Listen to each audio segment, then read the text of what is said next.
बिस्मिल्लाहिर्रहमानिर्रहीम। नाज़रीन अस्सलाम वालेकुम। मैं हूं आपका मेज़बान साबिर शाकिर वफाकी दारुल हुकूमत इस्लामाबाद से कुछ ताज़ा तरीन इत्तलात और हम खबरें आपसे शेयर करते हैं। पाकिस्तान की सूरत हाल मुकम्मल तौर पर कंट्रोल से बाहर है। अगर कोई ये कहता है कि सूरत हाल मामूल पे आ रही है, खा वो सियासी है या आइनी है या मुआशी है या मुआशरती है या अदालती है, तो वो अहमकों की जन्नत में नहीं बल्कि अहमकों की जहन्नुम में रहता है। और उसकी वजह यह है कि ज़मीनी हक़ाइक़ इसके बिल्कुल बरअक्स हैं। कोई एक चीज़ भी किसी के कंट्रोल में नहीं है, खा वो सियासी अथॉरिटी है खा वो गैर सियासी अथॉरिटी है, किसी के कंट्रोल में नहीं है सिवाय इसके कि माइट इज राइट, जिसकी लाठी उसकी भैंस। ये वाला कानून चल रहा है और डंडा चल रहा है, डंडे की जुबान इस्तेमाल हो रही है और इसके अलावा कुछ नहीं हो रहा। और जिसका ज्यादा तगड़ा डंडा है वही इस वक्त कामयाब हो रहा है और उसी को कामयाब गर्दाना चाह रहा है, हो नहीं रहा, कामयाब गर्दाना जा रहा है। और उसके मनफी असरात और उसके जो बाद असरात हैं वो आने वालों को भुगतना पड़ेंगे, आने वाली सियासी क़यादत को और आने वाली गैर सियासी क़यादत को भुगतने पड़ेंगे। और जो इस वक्त नफरत के बीज बोए जा रहे हैं, जो इस वक्त लाकानूनियत और तवाइफुल मालूकी के बीज बोए जा रहे हैं, उसका खमियाजा आने वाले भुगतेंगे और उसकी कीमत आने वाली नस्लें अदा करेंगी। उसकी वजह यह है कि हम राह रास्त पर आने के लिए तैयार नहीं हैं और जो गलतियां एक दफा कर चुके हैं उन गलतियों को सुधारने के बजाय मजीद गलती पर गलती और हर गलती को ताकत की जुबान से हल करने की कोशिश कर रहे हैं। और एक तकब्बुर है, एक फिरौनियत है कि क्योंकि ताकतवर हम हैं और हमारे पास अथॉरिटी है इसलिए हम जो चाहें कर सकते हैं। ऐसा है नहीं, ये 25 करोड़ अवाम का मुल्क है और पूरी दुनिया की नजरें इस वक्त पाकिस्तान पर लगी हुई हैं और हमारे दुश्मन हमारा मजाक उड़ा रहे हैं और हमारे पड़ोसी हमारा मजाक उड़ा रहे हैं कि इनको छोड़ें, इन दिवालिया कंपनी से कौन बात करता है, दिवालिया कंपनी का तो कभी जिक्र ही नहीं होना चाहिए। तो लिहाजा ये चल रहा है। आज फिर वही काम हुआ कि अदालतों को बेतौकीर करने का ठेका जो है वो मेरा ख्याल है कि गिनती के 2-4 लोग हैं उन्होंने ले लिया है और वो नहीं चाहते कि पाकिस्तान की तस्वीर जरा सी भी दुनिया की नजरों में अच्छी हो, पाकिस्तान के शहरियों के नजदीक अच्छी हो और पाकिस्तान के अवाम और इदारे एक दूसरे के करीब आए और दोबारा से ये मामलात जो हैं मामूलात के मुताबिक हों, वो नहीं चाहते। और हालात ऐसे हर गुजरते लम्हे ऐसे स्टेप उठाए जा रहे हैं जो कि तबाही की तरफ जा रहे हैं, बर्बादी की तरफ जा रहे हैं।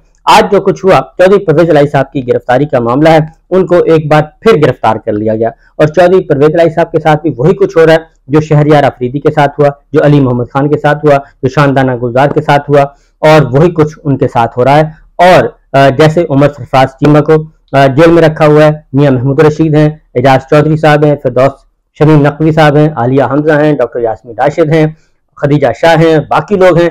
इसी तरीके से चौधरी परवेज इलाही साहब को भी उसी अंदाज से रखा हुआ है। उनकी रिहाई का फैसला हो चुका, उनको रिहा करने का पहले लाहौर हाई कोर्ट ने हुक्म दिया, कल उनको बाजियाबी का हुक्म दिया, लेकिन उनको अटक जेल से निकाल के इस्लामाबाद पुलिस लाइन लाया गया और उसके बाद आज इस्लामाबाद हाई कोर्ट ने फैसला दे दिया उनकी रिहाई का। और लाहौर हाई कोर्ट ने मजीद फैसला किया, 2 अफसरों को मजीद शोकाज नोटिस जारी किया और उनके खिलाफ तौहीन अदालत की कार्रवाई शुरू करते हुए लाहौर हाई कोर्ट ने चौधरी परवेज इलाही साहब को लाहौर हाई कोर्ट के सामने पेश करने का हुक्म दिया और उसमें चौधरी परवेज इलाही साहब की गिरफ्तारी को दोबारा गिरफ्तारी को गैर कानूनी करार दिया और उनकी रिहाई का बल्कि तौहीन अदालत की कार्रवाई वहां चल रही है और डिप्टी कमिश्नर इस्लामाबाद के खिलाफ भी कार्रवाई चल रही है कि उन्होंने अपनी हदूद से निकलते हुए अपने आईनी और कानूनी हदूद को तजावुज किया, इख्तियारात से तजावुज किया और गलत इकदाम किया। और चौधरी परवेज इलाही साहब को जो कि लाहौर में थे, पंजाब में थे, वहां से उनको गिरफ्तार किया और वो भी 3 MPO के तहत जहां पे वो कभी गए ही नहीं और क्योंकि 3 महीने तो वैसे ही हो गए, उनको जेर हिरासत है। बहरहाल आज दोबारा जब उनकी रिहाई हो गई और पुलिस लाइन से हो गई, तो जब चौधरी परवेज इलाही साहब की आज रिहाई होगी, उनके वकील अब्दुल रज़ाक साहब लेने गए, तो जब लेने गए तो उनको रिहा तो कर दिया गया कागजों में, लेकिन आगे जाके फिर कुछ नामालूम लोग खड़े थे सादा कपड़ों में, उनको उठाया और उसके उठा के उनको दोबारा गिरफ्तार कर लिया। और कुछ देर के बाद बताया गया कि एक पुरानी FIR दर्ज है और उस FIR में इंसदादे दहशतगर्दी की अदालत में अब उनको पेश किया जाएगा। CTD ने उनको गिरफ्तार किया है। तो ये अहकामात की जो है धज्जियां उड़ाई जा रही हैं और अदलिया इस वक्त, मैं पहले भी बता चुका हूं कि अदलिया इस वक्त कुछ सोच रही है क्योंकि ऑनरेबल जजेस आपस में बैठे हैं, बैठ के डिसाइड कर रहे हैं कि आखिर ये माजरा क्या है और किस तरफ ये सब कुछ ले जाया जा रहा है। क्योंकि अगर एक दफा पाकिस्तान में एक दफा रेट ऑफ द गवर्नमेंट खत्म हो गई और लोग सड़कों पर आ गए, और जो इस वक्त सड़कों पर हैं, इस वक्त आपको मैं बता दूं कि सिर्फ बिजली का इशू नहीं है, बिजली के बिल तो आज भी जलाए गए, शहर शहर हड़ताल हुई, गांव गांव हड़ताल हुई, और हर जगह पे बिजली के बिल जलाए गए और बिजली के बिल जमा ना करवाने की भी बात की गई। ये तो हर शहर में हो रहा है। दूसरी तरफ आज एक और इवेंट हुआ, और जो सरकारी मुलाजमीन हैं, हाल पाकिस्तान मुलाजमीन जो हैं, वो गवर्नमेंट सर्वेंट्स, वो आज निकले हैं सड़कों पे, और वो सैकड़ों नहीं थे, वो हजारों की तादाद में थे। वो भी एहतजाज में इसमें शामिल हो रहे हैं, वकला इसमें शामिल हो चुके हैं। और उसकी वजह यह है कि ये इसलिए सब कुछ हो रहा है कि उनको पता है कि प्लान ये है, हिडन एजेंडा ये है कि इंतखाबात को मुलतवी किया जाए और मुस्तकिल तौर पे, और 3 साल तक इसी गवर्नमेंट को, टेक्नोक्रेट गवर्नमेंट या जो भी सो कॉल्ड इस गवर्नमेंट को, निगरान हुकूमत गैर मुंतखब, उसको आगे ले जाया जाए। इस वक्त मामला ये हैं कि आज इमरान खान साहब से भी मुलाकात हुई, बुशरा बीबी की, और उनके वकला की अभी तक इतला नहीं है कि उनकी मुलाकात हुई है या नहीं हुई, लेकिन बुशरा बीबी की मुलाकात हुई। और उसके साथ साथ उनको भी, इमरान खान साहब को एक पैगाम पहुंचाया गया। इमरान खान साहब ने जवाबी पैगाम वही पहुंचाया है, उसमें कोई चेंज नहीं है। वो कहते हैं कि इंतखाबात 90 दिन के अंदर अंदर होने चाहिए, और 90 दिन के अंदर इंतखाबात करवाएं, मुंतखब हुकूमत के हवाले किया जाए इक़्तिदार, और वो आके जो भी फैसले करने हैं वो फैसले करे, और उमूर ममलिकत वो चलाए। किसी गैर मुंतखब शख्स को, किसी निगरान हुकूमत को कोई इख्तियार नहीं है कि वो मामलात को चलाए।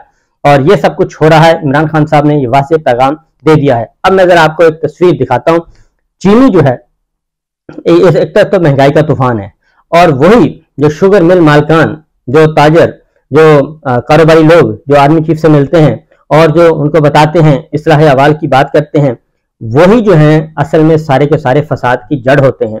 वहीं से मसाइल जन्म लेते हैं, और वहीं से सब कुछ हो रहा है। शुगर माफिया, हर शुगर मिल में जनाब मॉनिटरिंग शुरू कर दी गई है, बंदे बिठा दिए गए, FBI ने कार्रवाई शुरू कर दी, लेकिन उसका असर यह हुआ कि चीनी जो है वो 220 और 230 रुपए तक पहुंच चुकी है। चीनी मजीद महंगी हो रही है, डबल सेंचुरी की तरफ से नहीं बल्कि तीसरी सेंचुरी की तरफ चीनी बढ़ रही है, और कोई पूछने वाला नहीं। उसकी वजह यह है कि तमाम चीनी मिल मालकान जो हैं, शुगर मिल मालकान, शुगर मिल ओनर्स, वो सारे के सारे बैठे हैं इख्तिदार में, और या तो खुद बराह रास्त इख्तिदार में, या फिर उनके लुक आफ्टर करने वाले मौजूद हैं, इंडस्ट्रियलिस्ट मौजूद हैं, जो ये सारे के सारे काम एक दूसरे को लुक आफ्टर करते हैं। वो एक कार्टल्स हैं पूरे के पूरे बने हुए पाकिस्तान में, वो एक दूसरे को लुक आफ्टर करते हैं, वो मौजूद हैं, और आम आदमी जो है वो पिस रहा है। चीनी के पहले चीनी बाहर एक्सपोर्ट करने की इजाजत दी गई, फिर इंपोर्ट करने की इजाजत दी गई। चीनी खुलेआम स्मगल हो रही है, आटा स्मगल हो रहा है, गंदम स्मगल हो रही है, खाने पीने की, फल फ्रूट, हर चीज स्मगल हो रही है। और वो स्मगल कहाँ से हो रही है? बलोचिस्तान से, और बलोचिस्तान से ताल्लुक है जनाब निगरान वजीर आजम अनवार काकड़ साहब का, और वहीं से ताल्लुक है वजीर दाखिला जनाब सरफराज बुख्ती साहब का। बाप पार्टी है, और बाप पार्टी के इलाके में ही सब कुछ हो रहा है, और वहीं से, और गुस्सा किसी और पे निकाला जा रहा है, और ऑपरेशन किसी और के खिलाफ इस्तेमाल किया जा रहा है। क्योंकि ये जो फ्यूल है, एक ईरान से फ्यूल आता है, वो कराची और मुल्क के दीगर हिस्सों तक पहुंचता है, बजाय इसके कि वहां जो एंडिंग पॉइंट है उसको चेक किया जाए। वो आ तो रहा है पाक ईरान बॉर्डर से, और पाक ईरान बॉर्डर से वो कोई सुई धागा तो है नहीं कि पॉकेट में डाल के कोई ले आता है। वो तो कंटेनर्स के कंटेनर्स आ रहे हैं, वो तो खुलेआम आ रहे हैं, और हजारों गाड़ियों की कतारें हैं। वो तो एक चेन है पूरी की पूरी, वो कभी रुकती नहीं है, और ये किसी को भी नजर नहीं आ रहा। और इसके फैसले जो हैं वो कराची और लाहौर में हो रहे हैं। ये है चीज। अब आते हैं मामला किस तरफ जा रहे हैं। एक मुसलसल खबर को दबाया जाए, दबाने से खबर मसला हल नहीं होता, क्योंकि खबरें दबाने से हमने देख लिया कि 1.5 साल हो गया, मीडिया पे मुकम्मल तौर पे कंट्रोल है, बैन है, सेंसरशिप है, बदतरीन किस्म की है, कोई चीज नहीं दिखाई जा रही। लेकिन हालात वर्स्ट से वर्स्ट होते जा रहे हैं, और पाकिस्तान के अवाम अब अज खुद सड़कों पे निकले हुए हैं, अज खुद निकले हुए हैं। और पाकिस्तान की मुसल्लह अफवाज, हमारी फोर्सेज, उनके हाथों से भी मामला निकलते जा रहे हैं। उसकी वजह यह है कि जब अवाम का गज़ो गज़ब जो जब पूरी आबोताब के साथ बाहर आता है, तो फिर उसके सामने कोई नहीं ठहर सकता। ये आतिश फशां, अवामी आतिश फशां जब फटता है तो उसके सामने कोई ठहर नहीं सकता।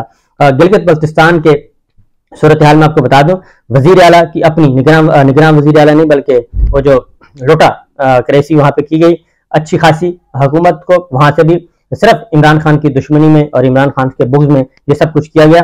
और वहां पे भी जो मामला है बदस्तूर कशीदा है, वहां का इंटरनेट बंद है, एहतजाज हो रहा है, हड़ताल चल रही है, वहां पे फौज और FC और रेंजर्स मौजूद हैं और वो गश्त कर रहे हैं। लेकिन वजीर आला का अपना बयान है, वजीर आला गिलगित बल्तिस्तान का अपना बयान है कि जनाब मामला अभी तक कंट्रोल में नहीं है और कोशिश की जा रही है कि किसी भी तरीके से ये सारा कुछ हो जाए। उलमा कराम की मदद ली जा रही है कि उलमा कराम आए और आके मामला करें। इंटरनेट सर्विसेज जो हैं वो मजीद 1 हफ्ता तक बंद रहेंगी और दूसरी जानिब मुकम्मल तौर पर गिलगित बल्तिस्तान के मुख्तलिफ इलाकों में और मुतासरा इलाकों में खास तौर पर मुकम्मल तौर पर ट्रांसपोर्टर्स, छोटे ताजर, कारोबारी हजरात जो कारोबार में मुतासर है, हर चीज मुतासर है।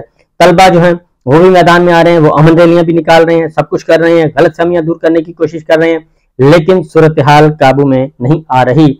और तलबा की तरफ से ये पैगाम भी दिया गया है कि तालीम सबसे बढ़कर है, इसलिए पुरअमन माहौल रखा जाए। तालीमी इदारे मुतासर हो रहे हैं और लेकिन सूरत हाल ये है कि कहा जा रहा है कि सब अच्छा है और इस खबर को दबाने की कोशिश की जाती है।